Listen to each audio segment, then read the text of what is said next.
आज की तमाम बड़ी खबरें नॉन स्टॉप न्यूज में। काली फिल्म के पोस्टर पर विवाद के बीच डायरेक्टर लीना मणिमेकलाई ने एक और विवादित ट्वीट किया। उन्होंने एक फोटो ट्वीट किया जिसमें भगवान शिव और मां पार्वती का रोल कर रहे कलाकार धूम्रपान करते दिख रहे हैं। साथ ही उन्होंने ट्वीट कर बीजेपी पर निशाना साधा और भारत को हेट मशीन बताया। ऐसा लगता है कि पूरा देश अब सबसे बड़े लोकतंत्र से सबसे बड़ी नफरत की मशीन बन गया है।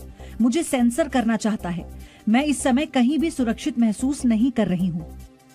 लीना मणिमेकलाई से जुड़े जी न्यूज के सवाल पर विदेश मंत्रालय ने कहा कि भारत के ऐतराज जताने के बाद कनाडा में उनके खिलाफ कार्रवाई हुई है। जी न्यूज से आपने पूछा था ये जो मां काली को लेके जो कंट्रोवर्सी, दो ऑर्गेनाइजर्स दोनों ने स्टेटमेंट जारी की थी एक्सप्रेसिंग रिग्रेट। तो दोनों ऑर्गेनाइजर्स ने भी, इवेंट ऑर्गेनाइजर्स ने भी अपॉलॉजी जारी की है और वहां पे आई थिंक वो हटा भी दिया गया है और वो स्क्रीन नहीं हो रहा है। वहीं अयोध्या के हनुमानगढ़ी मंदिर के महंत राजू दास ने सरकार से देव निंदा कानून बनाकर माता काली का अपमान करने वालों को सख्त सजा देने की मांग की है। देश के प्रधानमंत्री जी से और देश के गृह मंत्री जी से मांग है कि देव निंदा कानून बनाकर और ऐसे लोगों के खिलाफ सख्त से सख्त कार्रवाई की मांग साधु संत कर रहा है। लीना मणिमेकलाई के खिलाफ भोपाल में भी विरोध प्रदर्शन हुआ। एक फिल्म के पोस्टर में माता काली के अपमान पर घिरी फिल्म मेकर लीना मणिमेकलाई के खिलाफ भोपाल पुलिस ने लुकआउट नोटिस जारी किया है। दरअसल भोपाल में लीना के खिलाफ एफआईआर दर्ज की गई है। मध्य प्रदेश के गृह मंत्री नरोत्तम मिश्रा ने आरोप लगाया था कि टुकड़े टुकड़े गैंग के बहकावे में आकर ये काम किया जा रहा है। यह विकृत मानसिकता से कर रही है, या टुकड़े टुकड़े गैंग के बहकावे में कर रही है। हर बार एक समानता आप देख रहे होंगे, सिर्फ हिंदू धनी टारगेट पे है। इस बीच बीजेपी प्रवक्ता शहजाद पूनावाला ने विपक्ष पर सवाल उठाए हैं। उन्होंने आरोप लगाया कि लीना के हौसले इसीलिए बुलंद हैं क्योंकि लेफ्ट, टीएमसी और कांग्रेस का पूरा सिस्टम उनके साथ खड़ा है। लीना जैसे तथाकथित फिल्म मेकर्स के हौसले इसलिए बुलंद है क्योंकि उनको पता है कि उनके साथ एक पूरा इकोसिस्टम खड़ा है, लेफ्ट का, कांग्रेस का, तृणमूल कांग्रेस का। विपक्ष भी काली फिल्म के विवादित पोस्टर पर सवाल उठा रहा है। हालांकि नुपुर शर्मा के केस का हवाला देकर बीजेपी पर दोहरा रवैया अपनाने का आरोप भी लगा रहा है। भारतीय जनता पार्टी अपने गिरेबान में झांक कर क्यों नहीं देखती है? नुपुर शर्मा जिसने पूरी दुनिया के अंदर आफत खड़ी कर दी, उसको गिरफ्तार करने की बजाय आप प्रोटेक्शन दे रहे हैं। लीना मणिमेकलाई के खिलाफ मध्य प्रदेश के अलावा देश के कई और हिस्सों में भी एफआईआर हुई है। उनके खिलाफ एक्शन लेने की मांग की जा रही है। प्रधानमंत्री नरेंद्र मोदी यूपी विधानसभा चुनाव के बाद पहली बार अपने लोकसभा क्षेत्र वाराणसी पहुंचे। पीएम ने वाराणसी में 1800 करोड़ के प्रोजेक्ट्स का लोकार्पण किया। इसके साथ ही पीएम मोदी ने अक्षय पात्र मेगा किचन का भी उद्घाटन किया। पीएम मोदी ने इस दौरान छोटे बच्चों के साथ भी वक्त बिताया। इस दौरान एक बच्चे ने पीएम मोदी को शिव तांडव स्तोत्र सुनाया तो एक बच्ची ने महिषासुर मर्दनी स्तोत्र सुनाया।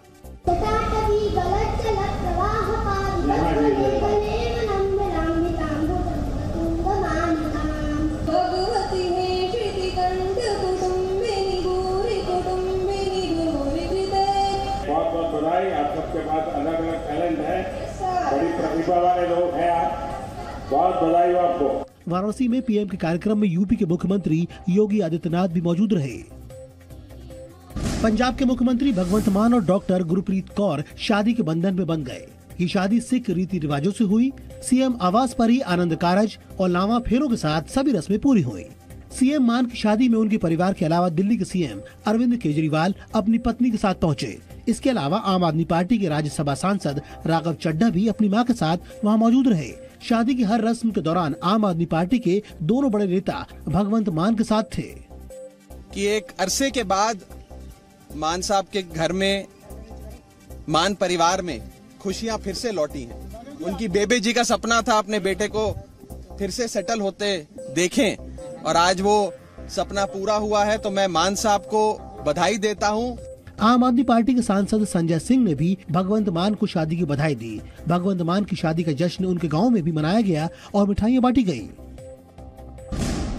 AIUDF के अध्यक्ष बदरुद्दीन अजमल ने कहा कि भारत में पहले सभी हिंदू ही थे, लेकिन इस्लाम की खूबियां देखकर कई लोगों ने इस्लाम धर्म स्वीकार कर लिया।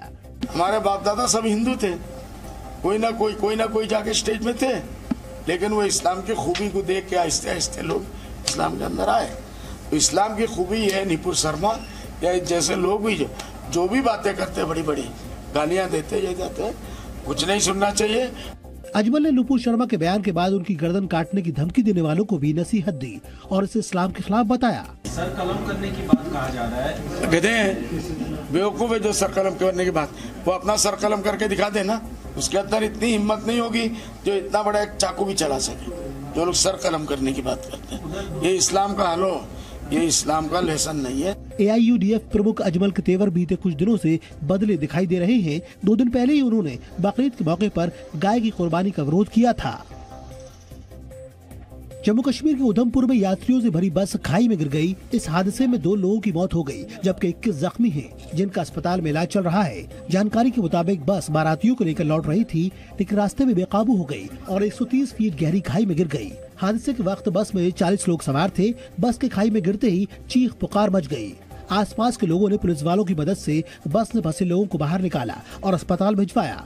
केंद्रीय मंत्री जितेंद्र सिंह ने हादसे पर दुख जताया है। उन्होंने कहा कि वो उधमपुर प्रशासन के संपर्क में हैं और घायलों की पूरी मदद के निर्देश दिए हैं। सीएम बनने के बाद पहली बार अपने गृह क्षेत्र ठाणे पहुंचे मुख्यमंत्री एकनाथ शिंदे से मिलने शिवसेना के 66 पार्षद पहुंचे, जिसमें ठाणे के पूर्व मेयर नरेश मुस्के भी शामिल हैं।